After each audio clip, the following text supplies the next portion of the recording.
Hola, ¿qué tal amigos? Bienvenidos a nuestro primer episodio de Spotlight. Es un espacio en Lumen Media en donde queremos invitar a personas comunes y corrientes. No son necesariamente gente famosa o súper popular o así, pero para que nos platiquen su experiencia personal de caminar y de conocer a Jesucristo. Queremos escuchar sus testimonios, queremos escuchar cómo fue que pasaron de ser personas comunes y corrientes a ser discípulos intencionales del Señor Jesús. Yo creo que hay un valor muy especial en eso, en escuchar una historia personal de una persona humana actual que está siguiendo a Jesús. Queremos saber cómo fue su caminar. Y el día de hoy traemos a un invitado muy cercano y muy querido, es mi hermano Federico Carranza. Lo invité en parte porque él vive aquí enfrente de la casa, entonces podía venir a grabar, pero también porque su testimonio pues lo conozco casi de primera mano. Y wow, la verdad es que había muchos detallitos y muchas cosas que yo no conocía de mi propio hermano y que fue una increíble experiencia el poder escucharlo hablar con mucha sinceridad. La verdad es que les soy sincero, yo esperaba que estos episodios fueran a durar no más de 20 minutos, pero este se extendió hasta casi 40 minutos, entonces pues sí, o sea, la verdad es que cada minuto es bien aprovechado. Fede se abrió bastante, nos compartió detalles muy personales de su experiencia de caminar con Dios, entonces pues disfrútenlo. Los dejo para, sin más preámbulo, escuchar el testimonio de mi hermano Federico Carranza.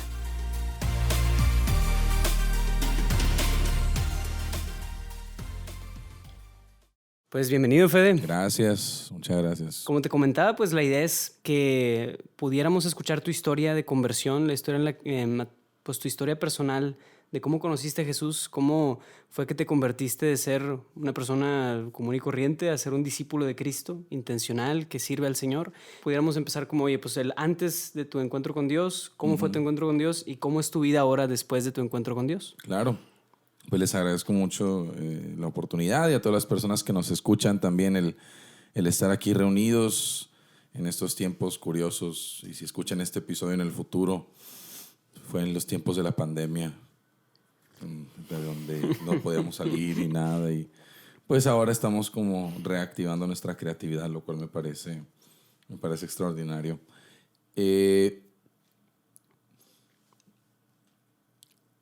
Cuando hablan de un niño inquieto, te imaginas a un niño muy travieso, a un niño muy como irrespetuoso, algo por el estilo, que te reta, etc. Pero en mi definición de niño inquieto es muy diferente. Para mí, niño inquieto es niño que nunca estaba tranquilo, niño que nunca estaba en paz, no sabía detenerse, no sabía desacelerarse. Y así recuerdo yo un poco mi infancia. Recuerdo mucha inquietud, recuerdo el siempre estar queriendo estar activo, siempre querer la atención de la gente. Eso era para mí como primordial. Soy el segundo de 4 y mi hermana mayor, ella tenía la atención de la gente sin pedirlo, sin quererlo. Annie pues bailaba, Annie escribía obras, Annie actuaba para mis papás, etc. Y eso yo veía cómo la gente le aplaudía o cuando bailaba ballet, etc. Y a mí me entraba la cosa de, bueno, a mí también me gustaría que me notaran, ¿no? Yo también estoy aquí, yo también puedo hacer algo. Y la inquietud la canalicé hacia la creatividad. Me imagino por la influencia de mi papá, de verlo en los escenarios, de verlo que él cantaba, y porque hay quienes mueven su inquietud hacia la violencia o hacia la escritura, bueno, la creatividad en otra manera, pero yo escogía la música. Curiosamente, mi inquietud siempre tenía que ver algo con la música, de una manera u otra era hacia la música. Y en mi infancia recuerdo claramente lo importante que yo percibía a Dios en la vida de mis padres. Y entonces una manera de llamar la atención era abrazar completa y absoluta y inequivocadamente todo lo que ellos dijeran sobre Dios, absorberlo todo, porque si lo absorbo todo, Voy a ser considerado. Exacto, me van a tomar en cuenta, porque yo también, yo veo a mamá leyendo su Biblia, yo me compré una Biblia de niños. Papá tocándole al Señor, yo con mi guitarrita tocándole al Señor. Mamá da una lectura, yo también quiero dar una lectura. Papá participaba en algún evento, yo también hacía algún evento. Entonces, si me tomaba en serio las cosas de Dios, me iban a tomar en cuenta. Y no, es la, no sé, en la parábola del sembrador como que faltó un suelo, porque pues es una parábola sobre, no es sobre las semillas o el sembrador, la verdad, es sobre el suelo donde cae la semilla. Y falta el suelo que recibe y da fruto sin saber lo que está viviendo ni pasando. Y ese era yo, o sea, esa primera parte de mi testimonio es como muy pasiva, puesto que yo abrazaba todas esas cosas sin cuestionarlas, no solo por ser niño, sino porque el grado de aceptación que viene con, míralo, junta sus manitas para orar y canta canciones de Diosito.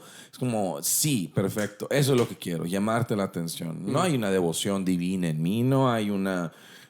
sí, o sea, yo creía estas cosas, pero por el nivel de aceptación que me compraban.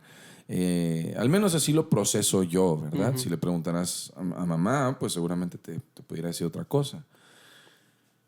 Y así como muchas personas caen en vicio para ser aceptadas, yo pudiera decir algo como yo caía en virtud para poder ser aceptado. Órale. Y es igual de malo, e igual de peligroso caer en un vicio que caer en una virtud. No abrazarla, no vivirla, no personificarla, sino caer en ella, arrastrado de cierto modo.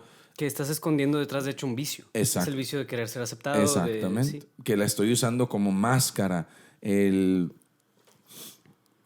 caer en un vicio o en una virtud tiene como por sobreentendido el que no quieres. La violencia que genera un vicio también se puede asociar a la aceptación de una virtud por obligación, por cumplimiento de quiero ser aceptado y esto es lo que tengo que hacer para que me acepten. Ya. Entonces, no soy mejor persona que nadie porque tuve mejores papás o porque yo no fumaba de niño o porque X, Y, Z. Pero sí soy igual de propenso al vicio de la religión, al vicio de el exceso de Dios, ¿no?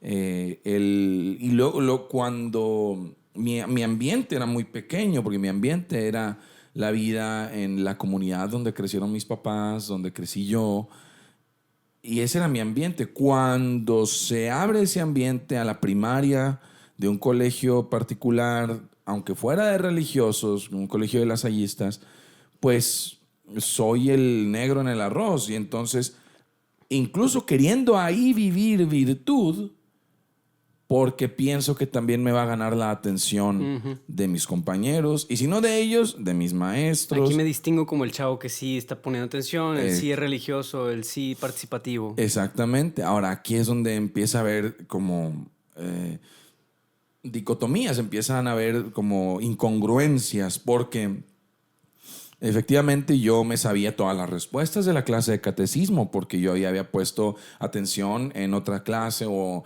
yo ya había leído el libro donde viene la explicación de la creación para niños o lo que fuera. Sí, pero mis calificaciones estaban por los suelos. Mi desempeño en la escuela era muy bajo.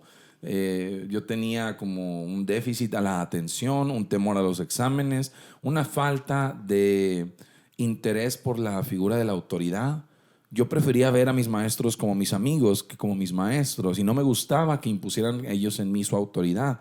Y empezaba ya como a quebrarse el cascarón de toda autoridad se ama y se respeta incuestionablemente, especialmente la de tus padres. Y entonces donde sí podía yo expresar mi rebeldía era en la escuela. Y entonces, hagan esto, no. Hagan tal cosa, no. No hagan tal, pues igual y si lo hago y que nadie se entere. Y entraba ya como el dulce sabor de hacer algo que yo quería hacer y no el hacer algo por quedar bien con alguien. Y hasta la fecha sigue siendo el dulce sabor de hacer lo que yo quiero hacer. Pero de la diferencia ahora, a mis 31 años, a cuando tenía 10, 12, muy diferente, muy diferente. Wow. Recuerdo con mucha claridad, no sé si te he contado alguna vez esta historia, pero haz de cuenta que conforme voy creciendo, mucho no cambió. Esa es la cosa de los testimonios como largos, es que se cocinan a fuego lento. Exacto. Y pues no hubo así como gran momento donde a los 5 años me atropellaron, pero pues eso fue más para mis papás que para mí. Yo recuerdo algunas cosas, pero no tanto. Pero sí hay como momentos donde definitivamente me encuentro o conmigo mismo en serio o con Dios. Y mis reacciones son como lo que van determinando como algo no está bien. Entonces, recuerdo perfectamente bien mi primera exposición a la pornografía, que fue involuntaria, y como los vicios. Curiosamente, y fue en el lugar que menos te esperas, fue en casa de mi bisabuela.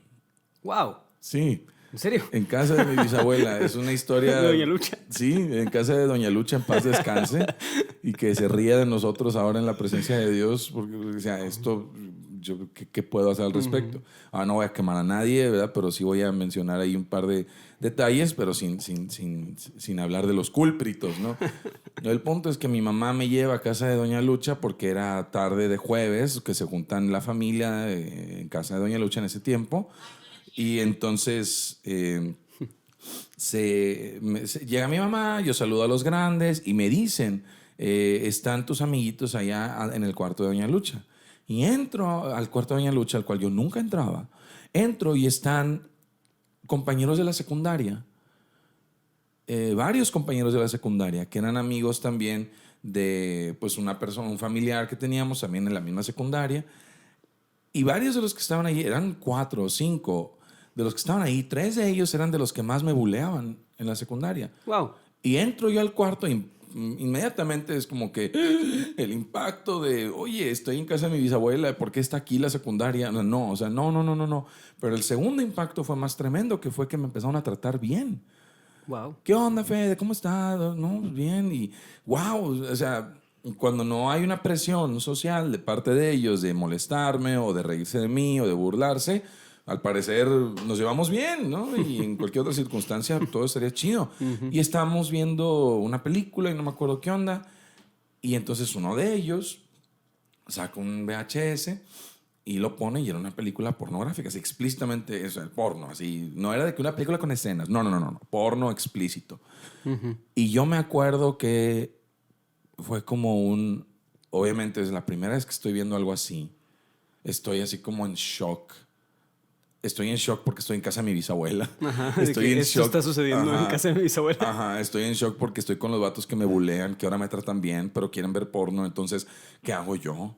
¿Estabas consciente de que eso, como de lo que era esto y así, o fue más como Sí, tenía una noción de inmediatamente cuando creces, ahora sí que con tanta referencia a las cosas de Dios, naturalmente se genera un sentimiento de algo aquí no está bien. O sea, es ese sentimiento de no, pero sobrepuesto encima de él por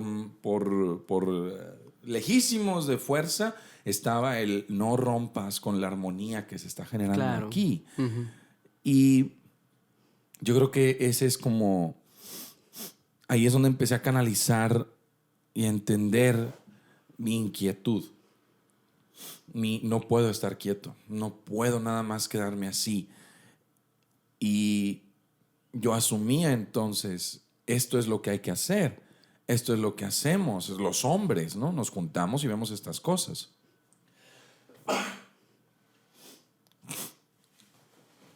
El impacto que eso tuvo en mi vida y en las decisiones que tomé en el futuro fue tremendo. Era un encuentro con mi propia masculinidad, la cual se había reprimido por haber estado en un colegio de puros hombres, todos ellos como desarrollados con una sagacidad de calle que yo no tenía. entendiendo chistes de doble sentido que yo no entendía, hablando de temas sobre niñas a las que iban a visitar en otros colegios a donde yo no iba. Entonces todo eso que estaba adormecido se despierta de golpe de la peor manera posible, pero de nuevo, por algo habrá sido. Exacto. Por algo el Señor permitió, ¿no? Y al final, en mi conciencia, ya soy niño de secundaria, yo ya tengo como la noción de puedo detenerme o puedo seguirle. Y ahí comenzó un gusto por las cosas de esa índole, el ir al Seven y comprar una revista de tal tipo, llegar a la casa y esconderla. La experiencia de hacer algo propio era lo que a mí me seducía, más allá del el evidente placer sexual o la excitación, ¿no? De esos temas, era el, por fin estoy haciendo algo mío. Exacto. Estoy agarrando algo que me pertenece, estoy comprando una revista que voy a usar, me estoy metiendo a un sitio, estoy haciendo algo para mí. Y el mismo acto de masturbación es una gratificación que viene de mí, para mí. ¿Quién mejor que yo me conoce? Y eso hace cuenta que se ligó de manera inmediata con depresión. ¿Por qué? Porque conectas pensamientos, el subconsciente es canijo. ¿Qué pasa? Que yo me felicito a mí mismo a través de estas cosas, y entonces si yo me felicito a mí mismo y yo solamente me hago feliz a mí mismo a través de esto y todo lo demás que pongo es una apariencia, significa que nadie más se interesa con tanta vehemencia en mí como yo. O sea, que a nadie más le intereso. O sea, que a nadie más le importa si esto me hace feliz o no. Simplemente es, no lo hagas, porque me sorprendían de repente. ¿Qué estás haciendo? ¿Por qué estás acostado a las 3:40 de la tarde? O sea, muy obviamente, como que este niño está haciendo cosas que no debería estar haciendo. Y era el regaño, era la opresión, o así lo interpreta uno. Mis papás, obviamente, lo que buscaban era darme amor y formarme. Pero uno ve todo desde un lente adolescente. Y ves una represión, ¿verdad? Y no lo hagas, y la cara de monstruo, ¿no? Y uno se siente un monstruo. Uno se siente que nadie más me va a entender, nadie más me puede dar amor, nadie más me puede. Y entonces, naturalmente, por más desarrollado que tengas tu sistema de autocomplacencia, va a llegar un punto en el que dices, suficiente, ya no puedo, porque cambian tus aspectos, cambias tus contextos, cambian tus entornos. Yo me gradúo de secundaria, paso a la preparatoria, me cambio a la prepa de la UDEM y es otra vez lo mismo. Y recuerdo perfectamente bien mi primer día en la preparatoria. Me acuerdo que después de 6 años de miseria social en la primaria, 3 años de miseria social en la secundaria, en la prepa lo que más me emocionaba era poder vestirme con mi propia ropa. Ya no tengo que ir de uniforme, es como la primera expresión de mi ser. Y me acuerdo que me vestí con una camisa que tenía así tipo beisbolera, roja con negro, que me quedaba súper grande, unos pantalones que vete a saber de dónde fregado los saqué. Llegué y yo parecía payaso. Y entonces volteé a ver cómo todo el mundo estaba peinado, así calado, porque habían aprendido el valor social de todas esas cosas, pero yo estaba muy distraído aprendiéndome canciones de Gesed. Wow. Y entonces, sí, déjame llegar y cantar canciones de Gesed para impresionar a todo. ¿A quién le importa? Lo cual alimenta todavía más sentimientos de falta de valor, falta de cariño, falta de autoestima. Y la inquietud ahí está. Sigo siendo el niño inquieto que quiere la atención de la gente. Sigo siendo el niño inquieto que, ¿qué tengo que hacer para que me voltees a ver?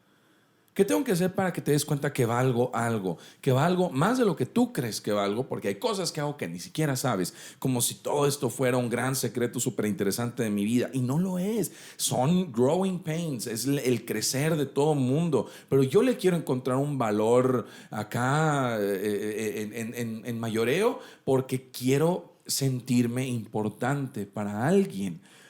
Entonces, en preparatoria se disparan los sentimientos de falta de valor, de falta de autoestima, y caigo en depresión fuerte, en no querer convivir con nadie. Me acuerdo, y hasta en eso, hasta en portarme mal, no poder hacerlo bien, me deprimía más todavía. El que me escapé un par de veces para ir a un baile, a fiestas o algo, y me cachaban. O sea, me cachaban las mentiras. Yo no sabía mentir. a la fecha, no sé mentir, porque, o sea, lo hacía mucho, no lo hago ahora, gracias a Dios, lo hacía mucho, pero porque no me salía bien. Ujú. Y entonces me ganaba la culpa o se daban cuenta. Entonces un par de veces dije, voy a ir a tal lado. Y no era cierto. Iba a una fiesta o iba a casa de unos amigos de la prepa y me cachaban y regrésate en este momento y no sé qué onda. Entonces, ni eso me salía bien. Y me acuerdo que en mi etapa de depresión así más fuerte, me da risa ahora, pero quería vestirme todo de negro. Usaba un Discman, que en ese entonces no existían los iPods, o sí, yo no tenía uno, pero traía un Discman. Y traía el Discman ahí en un cinturón que me compré especial para por traer el Discman ahí al lado. Y aparte, abrías el estuche y podías guardar varios CDs. Entonces, no, hombre, yo andaba bien pro. ¿Verdad? No, Sí. cállate. Es otro nivel de tecnología en mi serie, en mi cinto. Entonces quería vestirme todo de negro, no quería hablar con nadie. Y la única sudadera negra que tenía yo era una sudadera que habíamos comprado en un concierto de un grupo cristiano. O sea, hazme el reverendo favor de que yo lo único que quiero, por Dios, es poder expresar la oscuridad de mi alma a través de mi sudadera cristiana.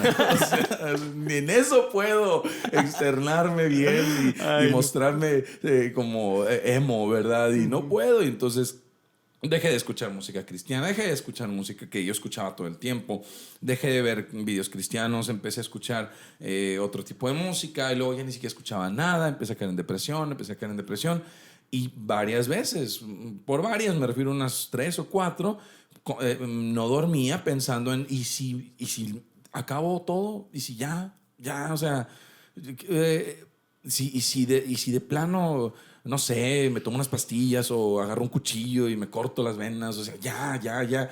Pero ni eso, porque era siempre pensando en las consecuencias sociales. ¿Qué van a pensar de mí y de mis Exactamente. papás? ¿Qué van a pensar? ¿Cómo va a Si, quedar escrita mi historia? Sí. exactamente. Ese es el quiero trascender a través de matarme, a través de suicidarme. Entonces es un elemento, una herramienta más. Entonces cuando caí en cuenta de que simplemente estoy considerando más maneras de llamar la atención, ahondaba mi depresión y mi inactividad. Para mí, mi testimonio es que mi inquietud mal canalizada me llevaba a la inactividad y eso me mataba. No necesitaba suicidarme. Yo ya estaba muy muerto. O sea, para cuando salí de la preparatoria ya estaba muerto. Recuerdo que casi no me graduó de prepa. Me acuerdo que pagué y fui a las fiestas de graduación y todo sin tener pasadas mis materias. Wow. Mis papás cuando se enteraron se decepcionaron y de mi parte fue como qué bueno, decepciónense. Entré a la carrera en la UDEM, estuve un semestre y dejé todas las materias a propósito. Me salí de la casa a vivir en casa de hermanos, donde vivían varios hombres orando y así. Pero yo no oraba, yo me quedaba dormido, me valió gorro, yo me iba a fiestas, la borrachera, o sea, ahora sí a hacer lo que yo quiera. Pero yo ya estaba muerto, dejé todas las materias, no iba a clase, empecé a buscar relaciones afectivas pecaminosas o que me llevaran al placer por el placer, simplemente para que un día alguien me descubriera. El problema fue que incluso en ocasiones donde me descubrían haciendo cosas malas, yo negaba la atención que me querían dar. Era oye, ya te vimos que saliste con tal persona y vimos que se fue a no sé dónde. Ujú. Oye, ¿quieres que oremos por ti? ¿Quieres hablar? ¿Quieres no sé qué? Sí, oren por mí. Y oye, ¿quieres admitir algo? ¿Quieres pedir perdón por algo? ¿Quieres buscar a Dios en algo? No, porque ya mi inquietud está sosegada, está apaciguada, está muerta.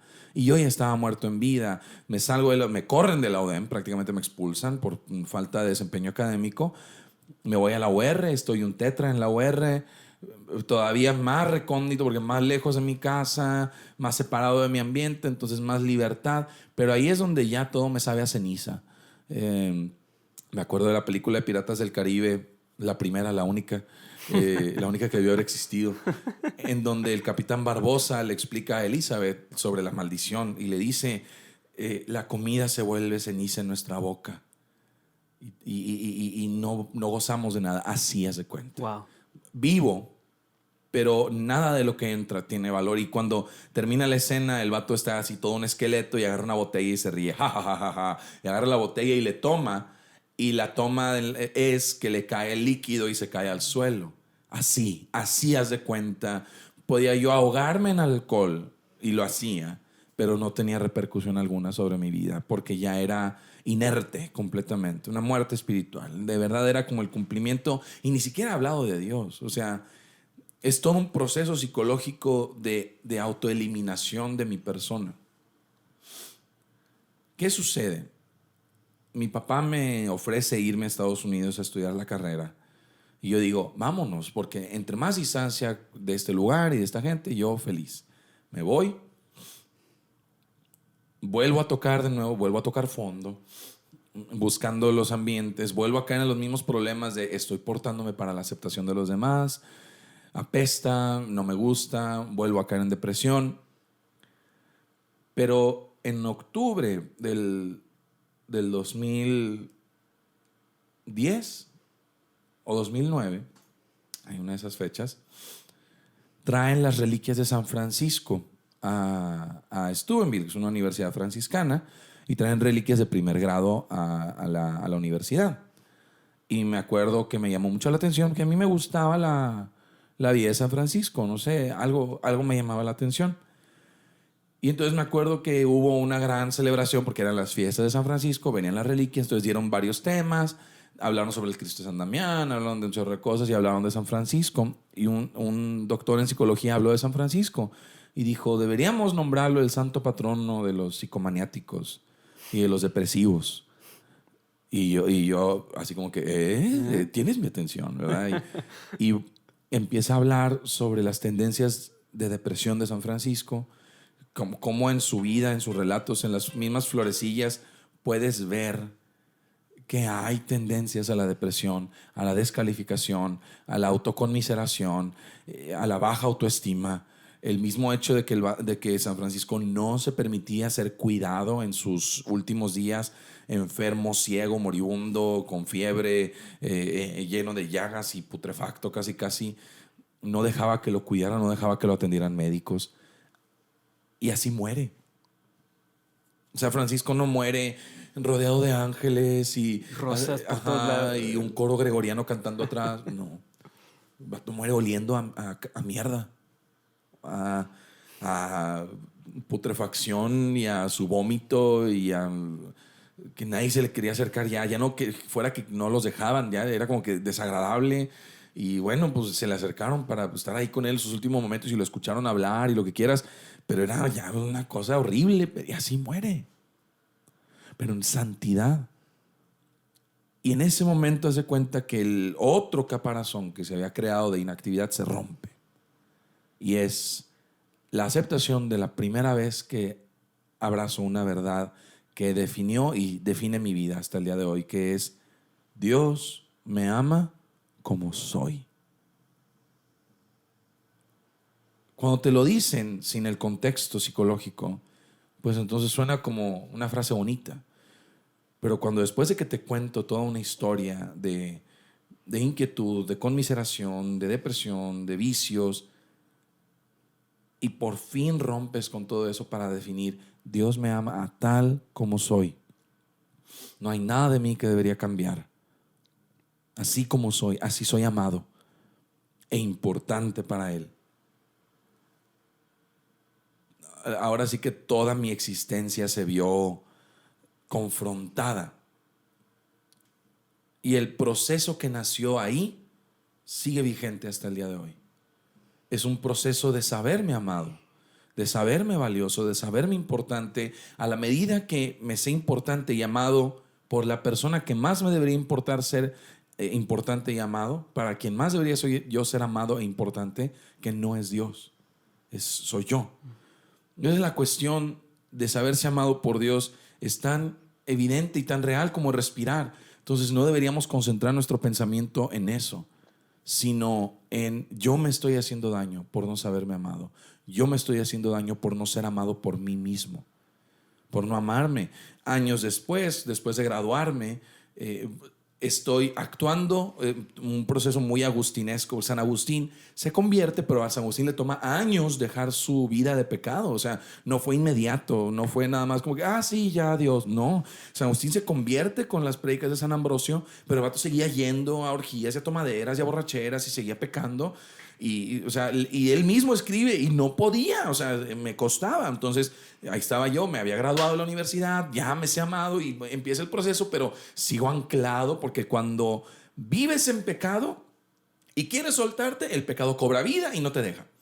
Entonces, lo que tú antes agarras, luego te agarra a ti. Exacto. Y es, no te suelto, canijo, no te suelto, no te suelto, no te suelto, hasta que haces violencia y ahora sí, una cosa a la vez, una cosa a la vez. Y de las últimas cosas que fui dejando fue la autoconmiseración. Y fue a través de un proceso acompañado de dos partes, una parte psicológica y una parte espiritual. Entonces empecé a ir con una psicóloga. Y la psicóloga, la determinación, el momento en el que supe que ya no tenía que ir con ella, fue cuando me ayudó a perdonar y amar a ese niño inquieto. Y yo me había convertido en un buleador de ese niño.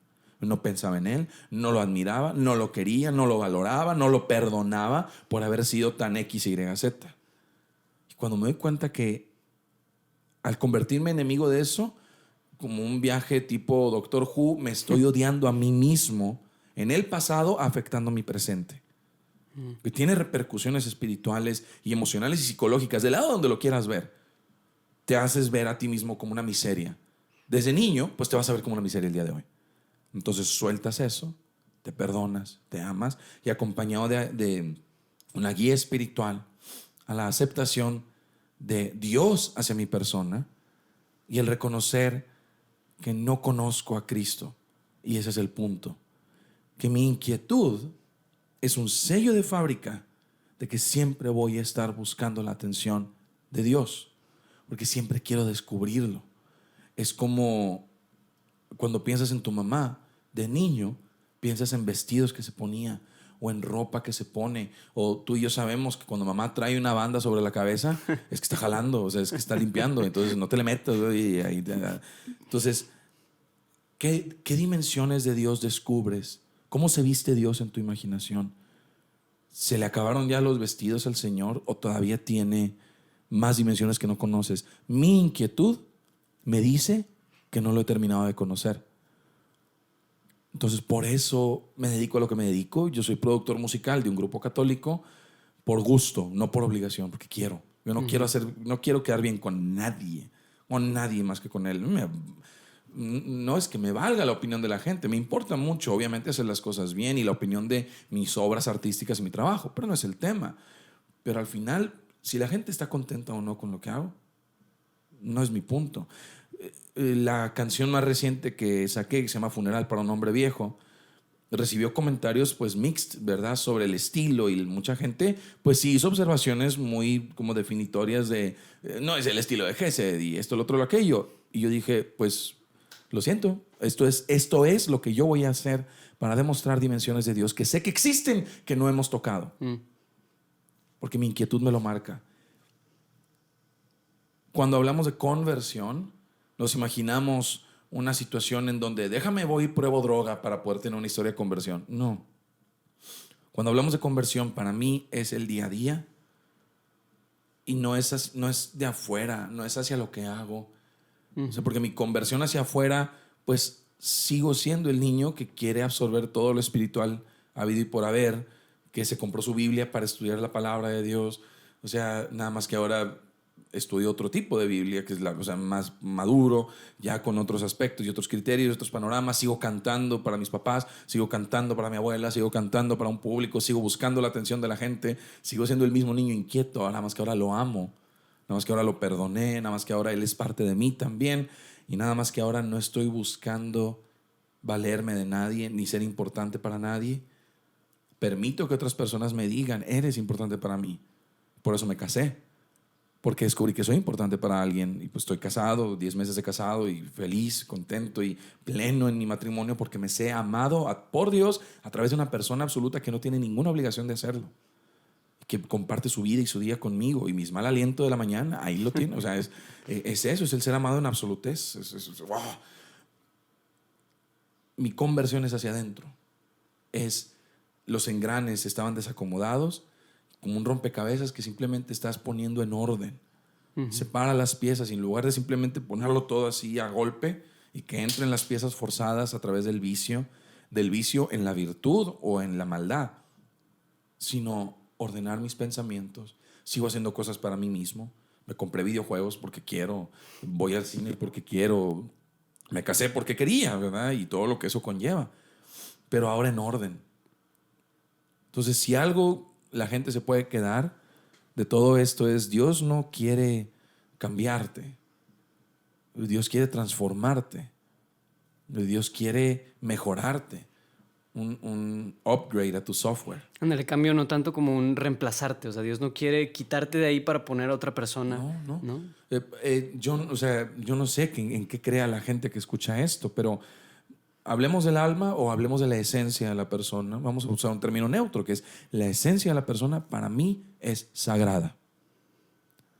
Y si la esencia es algo con lo que vienes, que es fruto de tu crecimiento de contexto cultural y lo que quieras, pues es algo íntimo y sagrado. Wow. Dios nunca va a querer cambiar esa esencia. Porque si crees en Dios, entonces muy naturalmente habríamos de creer que Él creó esa esencia. Wow. Entonces, ¿cómo va Él a cambiar lo que creó? ¿Cómo va Él a destruir lo que ya hizo? Lo que ya es perfecto ante sus ojos. Simplemente tiene que encontrar valor de sí mismo. Simplemente, o sea, somos la mejor invención que va a existir. Por más smartphones que creen, nunca van a crear máquina tan extraordinaria como el ser humano, porque es la máquina que está creada perfecta, pero su perfección va a venir conforme la máquina sola aprenda a ser perfecta. Ninguna inteligencia artificial puede lograr eso, porque ¿cómo le enseñas a un programa a encontrar sentido? Por más que haga, por más que facture, por más que calcule, que el programa se dé cuenta que en sí mismo está el desarrollo de su propio encuentro de sentido. Wow. Es una dimensión, creas en lo que creas, que el mismo niño inquieto, a través de un proceso de gozo, de dolor, de caídas, de levantadas, de derrotas, de victorias, encuentre sentido y plenitud. Y estoy hablando de la manera más neutra para no hablar de que Dios embarra todo, porque luego convertimos a Dios en miel y pegostea, y no es eso. Dios es más compañero que director. Dios es más como confidente. Y ahí es donde veo mi relación con Él acrecentándose, en que le permito ser mi confidente, que le platico mis cosas. Digo: Señor, sigo batallando con esto, estoy pasando por estas cosas, estoy batallando con esto. Dios, a través de mi confesor, o de mi esposa, o de mis padres, o de mis hermanos, o de mi ministerio, o de mi música. Es lo más increíble, que Dios se basa de mis encantos, entre comillas, de mis inquietudes, para resolverme a mí mismo mis propias dudas o para ayudar a otros. Entonces, lo que antes era vicio, ahora es piedra de virtud y de apoyo para otros. Si eso no es conversión, entonces no sé qué es. Wow. Yo creo que hay mucho de tu testimonio, Fede, que pues habla de libertad, de aceptación también, pero sobre todo a mí la palabra clave a mí mucho se hizo esto: libertad. La libertad de hacer lo que quieres y de reconocer que lo que más quiero, o sea, de reconocer qué es lo que realmente quiero y qué es lo que está ahí en el fondo. Pues muchísimas gracias por compartir. No sé si quieres agregar algo para los que nos escuchan. Pues agregar una invitación, que Dios nunca va a ir más allá de una invitación. Por más que te tumbe de un caballo, al final hay una invitación y tú decides si vas a Damasco o no. Y si no entiendes el chiste, pues investiga. Pero la invitación es igual a: no te conformes. Yo creo que el camino espiritual empieza con la inconformidad, con el algo no está bien, algo no cuadra, algo no está bien, debe haber más. Entonces, constantemente muchos escritores filosóficos, ateos, religiosos, caen al mismo punto de que el alma del hombre, a diferencia de los animales, sabe reconocer la inconformidad y hacer algo al respecto. Un perro no necesariamente procesa el estar inconforme. Un perro puede estar incómodo, pero no inconforme. Y si llegara incluso a reconocer un grado de inconformidad, ¿qué puede hacer al respecto? Si su pensamiento es volátil, si es que piensa. Pero nosotros, como seres humanos, reconocemos que hay algo que no está en orden y que puedes hacer algo al respecto. Entonces yo le invitaría a los que nos escuchan a no estés conforme, incluso si tienes 20 años escuchando a Dios y hablando con Dios y orando y eres sacerdote o lo que fuera, no te conformes con tu sacerdocio. Violéntalo, muévelo, sácalo del confort y te aseguro que te vas a encontrar con algo. Una parte de mí quiere decirte que es Dios, la otra parte no te quiere spoilear las cosas. Entonces el principio es no te conformes. Y de ahí descubre un universo de cosas nuevas para tu vida, para lo que hagas, para como sea que eres como persona. No, creo que no tenemos que ser todos iguales para estar inconformes con algo. Entonces cada quien desde su realidad puede encontrarse en esa inconformidad y a través de eso descubrir algo. ¿Qué es ese algo? Pues hazlo y lo descubrirás. Excelente, pues muchísimas gracias por acompañarnos, Fede. Quienes nos escuchan pueden encontrar todo el trabajo de Fede y todo y seguir un poco de lo que está haciendo día a día en la página del Ministerio de Música GESET, pero también en su Instagram de 2 son 1. Así es, con letras 2 son 1 en Instagram, en GESET Insta, en Spotify con GESET, en YouTube también con 2 son 1. Entonces ahí estamos trabajando igual de inquietos. Igual de inquietos. Excelente. Pues muchísimas gracias, Fede. Que Dios bendiga todo tu labor y siga ahí despertando inquietudes en tu corazón. Amén. Muy bien, pues Dios los bendiga, amigos. Cuídense. Nos vemos.